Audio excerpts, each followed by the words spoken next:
Kita lanjutkan diskusi kita dalam Prime Time Talk malam ini, dan sebelum dialog kami lanjutkan, saya akan ajak Anda pemirsa, mari kita sama-sama simak sejumlah data yang akan disampaikan rekan saya Kevin Egan langsung dari Grand Studio. Egan, silakan. Baik, terima kasih Doni. Pemirsa, untuk melihat apakah benar memang ada tekanan massa di vonis Ahok, kita akan mencermati beberapa data berikut ini. Kita akan lihat pertama, hal-hal apa saja yang menjadi pertimbangan dari hakim untuk mengeluarkan vonis terhadap Ahok. Ini ada hal yang memberatkan. Yang pertama, tidak merasa bersalah, menciderai umat Islam, dapat memecah kerukunan umat beragama dan golongan. Selanjutnya, kita melihat mengenai poin berikutnya, hal-hal yang meringankan. Ini tidak pernah dihukum. Ahok bersikap sopan di persidangan, kooperatif selama proses persidangan. Selanjutnya kita lihat pemirsa, ini adalah dalam kasus penodaan agama Basuki Cahayapurnama, jaksa menuntut 1 tahun dengan masa percobaan 2 tahun. Namun demikian, vonis hakim melebihi tuntutan jaksa, yaitu 2 tahun penjara. Hal ini menjadi hal yang sangat tidak biasa. Lalu kemudian ada pasal yang menjadi landasan hakim untuk memutus perkara berbeda dengan tuntutan jaksa. Jaksa menuntut 1 tahun, namun kemudian vonis hakim 2 tahun penjara. Selanjutnya kita lihat bagaimana dengan tekanan massa. Tekanan massa dalam pasal penistaan agama ini dianggap diskriminatif, tidak sesuai dengan prinsip HAM, multitafsir, diterbitkan untuk menangani aliran kebatinan yang muncul pada saat itu. Selanjutnya, trial by the mob di kasus Ahok.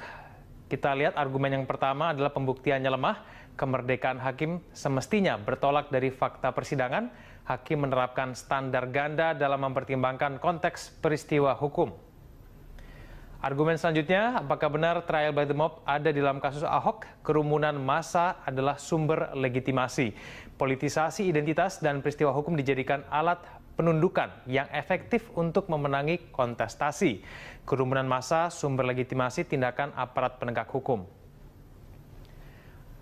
Selanjutnya, kikis kepercayaan, trial by the mob bertentangan dengan rule of law, membahayakan demokrasi dan negara hukum. Kedaulatan rakyat berdasarkan Undang-Undang Dasar menjadi kedaulatan kerumunan, meski harus mengingkari prinsip negara hukum. Poin selanjutnya, trial by the mob mengikis kepercayaan diri hakim untuk menghayati azas in dubio pro reo dalam memutuskan perkara. Itu adalah beberapa argumen yang menyatakan bahwa ada trial by the mob di kasus Ahok. Semoga saja Doni dan juga narasumber bisa menjawab apakah memang betul ada tekanan massa di dalam vonis Ahok. Saya kembalikan ke Anda, Doni. Kevin Egan, terima kasih atas ulasannya. Dan kita lanjutkan diskusi kita. Inilah hal-hal yang harus dijawab. Sebenarnya memang kalau bicara tentang hukum kita harus melihat dari kacamata hukum, gitu kan. Tapi saya tidak tahu apakah Anda berdua juga melihat ada celah intimidasi politik dalam kasus ini sehingga hukum selalu dipengaruhi oleh politik. Mbak Eva. Iya, kalau saya akan bicara normatif di sini ya, karena Undang-Undang Pokok Kekuasaan Kehakiman sesungguhnya memberikan satu ruang yang luar biasa kepada hakim ya untuk memutus satu perkara. KUHP pun begitu. Jadi tidak bisa hakim hanya didasarkan kepada alat bukti, tetapi alat bukti yang memunculkan keyakinan. Nah, sebetulnya kalau kita bicara tentang akuntabilitas dari satu putusan, katakanlah, bagaimana kita menilai putusan, tentunya dari bagian pertimbangannya. Pertimbangan yang didasarkan kepada alat bukti. Ya, di samping itu juga kalau kita lihat memang di titik itulah sebetulnya akuntabilitas publik yang sebetulnya di mana masyarakat menyandarkan kepercayaannya kepada para hakim. Karena kalau ini tidak dijaga oleh para hakim, kita selalu mengatakan hakim bertanggung jawab pada Tuhan, sehingga dia punya kewenangan atau kekuasaan yang luar biasa. Tetapi harus diingat bahwa sebetulnya pertarungannya di sini adalah kepercayaan publik terhadap dunia pengadilan. Kalau itu tidak dijaga dan tidak bisa dijaga oleh hakim, ya, khususnya dia sebagai representasi dari lembaga pengadilan ya, yang merupakan ujung tombak dari, saya kira, titik sentral dari sistem peradilan pidana, maka kekhawatiran ke depan adalah kepercayaan masyarakat terhadap lembaga peradilan, kepercayaan terhadap hukum itu menjadi tidak ada. Jadi yang dijaga hakim dalam kasus Ahok ini sebenarnya apa? Independensinya kah atau? Saya kira kepercayaan massa. Kepercayaan massa terhadap lembaga peradilan. Itu sebabnya tadi yang saya katakan bahwa di dalam banyak putusan kita sering kecewa. Bukan hanya putusan Ahok, tetapi dalam banyak putusan kita sering kecewa ketika dalam bagian pertimbangan seringkali hakim lalai atau hakim tidak bisa menjelaskan dasar argumentasinya. Ya, pertanyaan besar yang selama ini atau terkait dengan kasus ini misalnya adalah pemilihan pasal 156A yang jelas berbeda dengan tuntutan jaksa 156. Nah, memang hakim menyampaikan bahwa tuntutan jaksa adalah sekian, tetapi argumentasi kenapa dia memilih 156A dibanding 156 itu tidak pernah dijelaskan. Walaupun itu hak hakim. Itu hak hakim. Memang normatif tidak pernah ada satu kewajiban bagi hakim untuk menjelaskan itu. Tetapi kalau saya katakan dalam konteks pertanggungjawaban etik, dalam konteks pertanggungjawabannya kepada masyarakat. Apalagi ini menjaga jangka panjang ya. Bagaimana kepercayaan masyarakat terhadap lembaga peradilan, harusnya itu dilakukan oleh hakim. Iya, saya percaya bahwa penasihat hukum Ahok pun juga akan menanyakan soal itu ya. Mas, kalau kita bicara tentang pasal 156A kemudian jadi pasal 156, apakah itu bisa menjadi pintu atau peluang? Setidaknya begini, tahap awal untuk meredakan tekanan massa itu adalah putusan hakim tingkat pengadilan pertama. Nanti untuk tingkat berikutnya bisa saja ya ada hal yang berbeda dari sini. Karena ini semua adalah apa ya istilahnya? Kita berjuang dengan melalui ranah hukum, lewat perangkat hukum, ya kan? Dengan cara-cara yang hukum pula. Komentar Anda?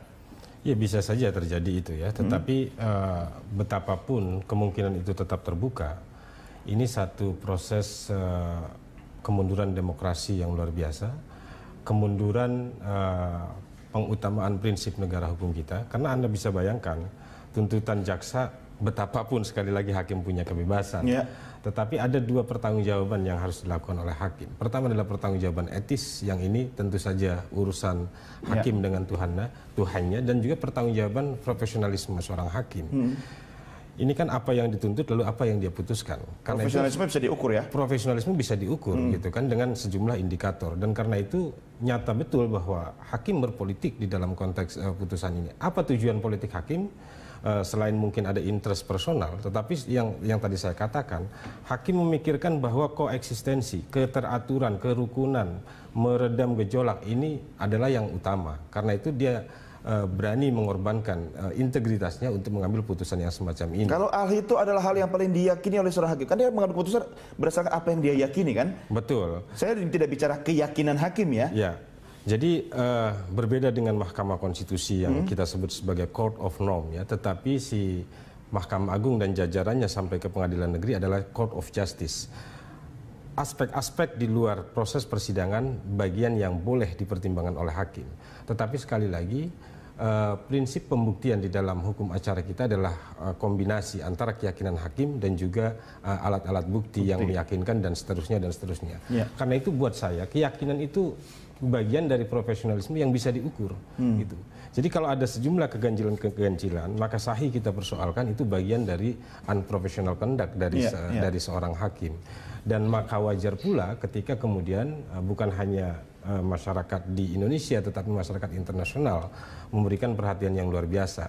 Karena implikasi dari putusan yang semacam ini tadi sudah disinggung Mbak Eva soal pengikisan integritas lembaga peradilan. Kalau orang semakin banyak tidak percaya dengan peradilan, apa jadinya di Republik ini?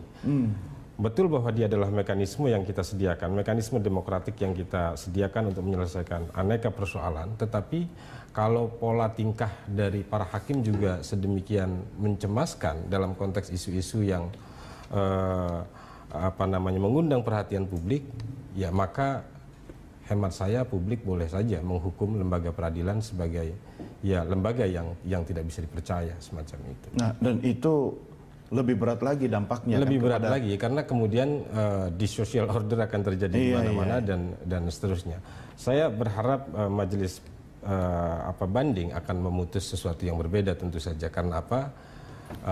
Sekali lagi mekanisme banding juga itu satu mekanisme yang disediakan untuk mengoreksi potensi kekeliruan-kekeliruan yang dilakukan oleh pengadilan tingkat pertama. Bisa jadi ya untuk meredam terlebih dahulu untuk memuaskan satu pihak, tetapi bukan pola ini yang kita kehendaki. Karena itu ada gagasan teman-teman misalnya bagaimana Pak Jokowi berikan amnesti. Kalau amnesti berarti sebenarnya orangnya mengaku bersalah, cuma diampuni kan? Cuma diampuni. Enggak juga begitu? Bukan. Mana amnesti tidak seperti itu. Soal itu kita lanjutkan nanti, tapi saya akan minta pendapatnya Pak Wayan dulu. Pak Wayan, kalau kita melihat bahwa apa yang menjadi putusan hakim itu ada indikasi tekanan massa, apakah Anda tidak khawatir dalam tingkat pengadilan berikutnya pun, tingkat banding dan seterusnya, apapun atau siapapun hakimnya, bisa saja mendapatkan tekanan massa, sehingga bisa saja Anda atau Pak Ahok meragukan putusan hakim itu. Komentar Anda? Tentu saja, kalau perkara ini dipolitisasi, ada tekanan, muaranya adalah pertama muncul pertimbangan-pertimbangan yang melanggar kelasiman, walaupun kelasiman itu bukan hukum. Kelasiman yang ada adalah 90-99%, ini bukan penelitian tapi pengamatan, itu putusan hakim lebih ringan daripada tuntutan jaksa. Tapi kelasiman ini dilanggar, walaupun tidak berdasarkan undang-undang pelanggaran itu. Tapi kelasiman jangan dianggap enteng. Karena tadi ada masalah tekanan, ada masalah politik. Itu catatan pertama dari putusan ini. Masih ada 5 catatan lain yang saya anggap juga mudah-mudahan tidak ada tekanan di pengadilan tinggi. Lalu kelima yang berikutnya bisa membebaskan Pak Basuki. Apa yang 5 itu selain masalah kelasiman ini? Pertama, faktor Buniani. Bukankah di dalam rekusitur Buniani yang dianggap sebagai salah satu yang meresahkan masyarakat? Kenapa ini tidak menjadi pertimbangan penting, malah diabaikan peranan Buniani? Karena sebelum Buniani mengunggah dengan segala perubahannya, tidak ada gejolak. Tapi begitu 9 hari di mana Pak Buniani mengunggah dengan menghilangkan kata pakai, terjadilah kegaduhan. Tapi ini diabaikan oleh hakim. Yang berikutnya, unsur niat. Unsur niat tidak mampu meyakinkan kita semua apa benar Pak Basuki ini punya niat menghina agama. Padahal keluarganya orang Muslim, membangun masjid, mengumrohkan penjaga masjid, mengumrohkan penjaga kuburan. Pastilah niat itu tidak ada, apalagi keluarganya banyak yang Muslim. Nggak mungkin dia punya niat menghina agama, apalagi dia gubernur dari penduduk yang mayoritas Muslim. Terlalu bodoh kalau dia menghina, mempunyai niat untuk menista agama atau menodai agama. Yang berikutnya adalah pasal 50 KUHP. Ini memang menjadi perdebatan. Tapi kalau kita mau jujur, pasal 50 KUHP, kalau memang putusan ini ingin berdiri bebas, netral, apalagi menegakkan prinsip in dubio pro reo, harusnya pasal 50 KUHP di mana orang yang melaksanakan undang-undang tidak dapat dihukum. Pak Basuki itu berpidato dalam rangka meyakinkan masyarakat agar ikut program ikan kerapu untuk meningkatkan kesejahteraan. Dan itu termuat dalam pasal 31 Undang-Undang Pemda di mana gubernur, bupati, dan kepala daerah wajib meningkatkan kesejahteraan masyarakat. Orang meningkatkan kesejahteraan masyarakat berdasarkan pasal 31 Undang-Undang Pemda kok malah dihukum. Ya. Lain kali mana ada bupati atau gubernur yang mau berpidato. Mana nanti orang mau melaksanakan undang-undang kalau dia lalu dihukum. Nah, faktor lainnya adalah faktor tentang bagaimana masalah undang-undang PNPS nomor 15165 yang dijadikan pasal 156A huruf A. Ya. Faktor ini sangat menarik. Kenapa? Pasal ini mengendaki harus ada peringatan lebih dulu. Kalau nggak ada peringatan, nggak bisa dipidana. Maka judul dari Undang-Undang PNPS saya baca.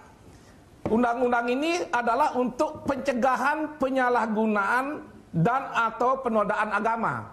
Jadi yang diutamakan itu pencegahan, bukan pemidanaan. Yeah. Kalau dengan peringatan oleh Departemen Agama, Kejaksaan Agung, Departemen Dalam Negeri, orang tidak lagi melakukan hal yang sama, maka tidak perlu dipidana.